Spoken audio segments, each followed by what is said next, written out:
Sa pinakahuling balita, muling naging sentro ng kontrobersiya si Ginoong Elon Musk matapos po siyang patawan ng US Securities and Exchange Commission ng 48 hours na ultimatum para sa monetary settlement kaugnay po ng kanyang kumpanya na Neuralink. Si Ginoong Gary Gensler, ang kasalukuyang SEC chairman, ay nagsampa ng bagong investigasyon laban sa Neuralink na naglalayong suriin ang mga isyo patungkol po sa safety claims ng teknolohiyang ito. Ang mainit po na labanan na ito ay nagaganap ilang linggo bago bumaba itong si Ginoong Gensler mula sa kanyang posisyon bilang SEC chairman.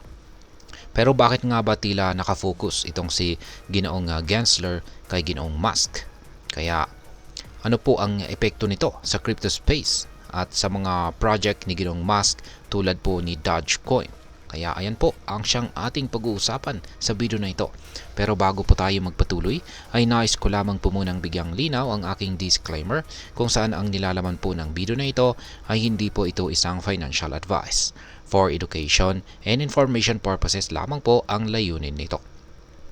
Ayan, umpisahan po natin sa katanungan kung ano ang mga paratang sa Neuralink. Nito pong taong 2023 pa lamang ay nagkaroon na ng mga tawag para sa masusing investigasyon sa Neuralink, ang brain-computer interface company ni Ginoong Musk. Ang technology na ito ay idinisenyo upang magbigay po ng direktang koneksyon sa pagitan ng utak ng tao at mga computer. Gayunpaman ay nagdududa ang mga lawmakers at saka regulators sa kaligtasan ng mga brain implants na ito. Sa bagong pagsisiyasat ng SEC, tila pinalalakas ang mga paratang na maaring may paglabak ang Neuralink sa safety regulations. Ngunit hanggang ngayon ay hindi pa rin malinaw ang eksaktong nature ng mga akusasyon. Ngayon ay paano naman tumugon itong si Ginoong Musk? Hindi po nagpatinag itong si Ginoong Musk sa mga paratang. Sa halip ay naglabas siya ng mga pahayag sa social media. Kabilang po ang pag-task sa kanyang AI na Grok. Kaya tinatawag pong Grok, yan, artificial intelligence na si Grok, na gumawa ng caricature ni Gensler bilang isang snail in a business suit. Ayan, ang aksyong ito ay nagpapakita ng matapang ngunit kontrobersyal na paraan ni Ginoong Musk sa pagharap sa kanyang mga kritiko. Dagdag pa rito ay tinawag ni Ginoong Musk ang mga hakbang ng SEC bilang isang endless investigation campaign na tila inuulit ang pattern ng regulasyong masyadong mahigpit para sa mga innovator na tulad po niya. Ngayon ay bakit po naging target ni Ginoong Gensler itong si Ginoong Musk? Si Ginoong Gary Gensler ay kilala bilang isang mahigpit na regulator, lalo na po sa larangan ng cryptocurrency at mga emerging technologies.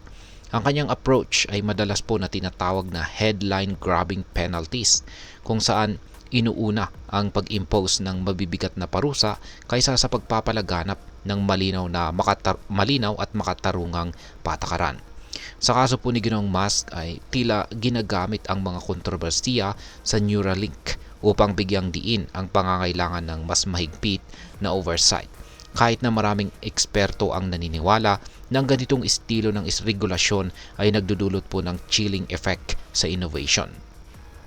Ngayon ay ano naman po ang kaugnay nito kay Dogecoin at sa crypto? Yan, bukod po sa Neuralink ay matagal na pong may kaugnayan si Ginoong Musk sa crypto dito sa mundo ng cryptocurrency. Partikular na po itong si Dogecoin. Maraming beses niyang ginamit ang kanyang impluensya upang itaas ang value ni Doge at tinagurian pa siyang co-chairman ng tinatawag na Department of Government Efficiency or DOGE.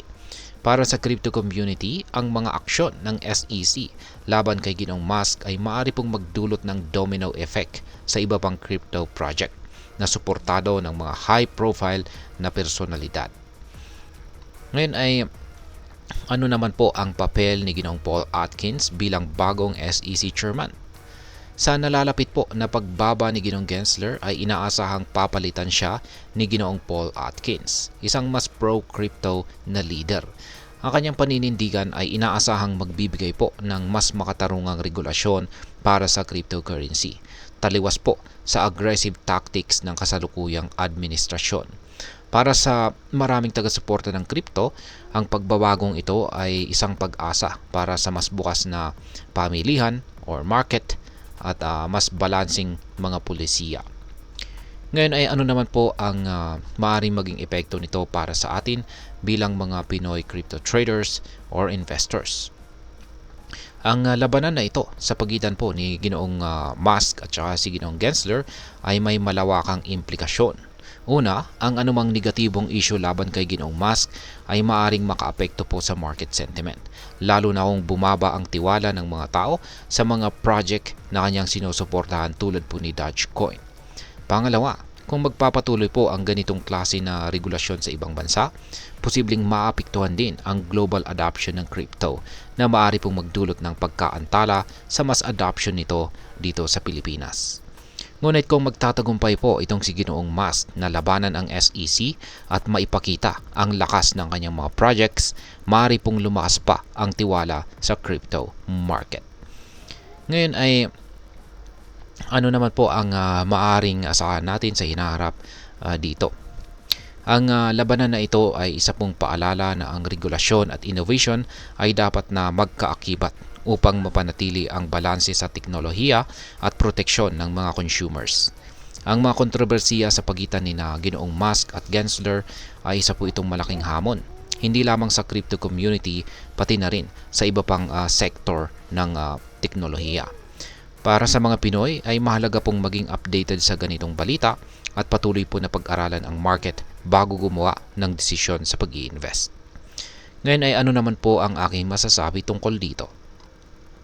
Ang labanan ni Ginoong Elon Musk at Gary Gensler ay hindi lamang po simpleng usapin ng regulasyon. Ito ay laban po ng innovation at tradition. Dito po sa Pilipinas, ang mga ganitong issue ay nagbibigay po ng mahalagang aral para sa mga crypto traders. At ito po ay ang maging maingat, mag-research at unawain po ang epekto ng global na pangyayari sa local market. Habang nakatutok po ang buong mundo sa pagpasok ni Ginoong Paul Atkins bilang bagong SEC chairman, ang pag-asa naman po ng crypto industry ay nasa mas malawak na acceptance at mas malinaw na regulasyon. At ayan, hanggang dito na lamang po tayo sa video na ito mga ka-crypto. Sana po ay inyong nagustuhan ang aking paliwanag sa video na ito. Kung inyo po itong nagustuhan, pakiclick lamang po ang like button nito. Marami pong salamat sa panonood. Ingat po tayo lagi at God bless po sa ating lahat.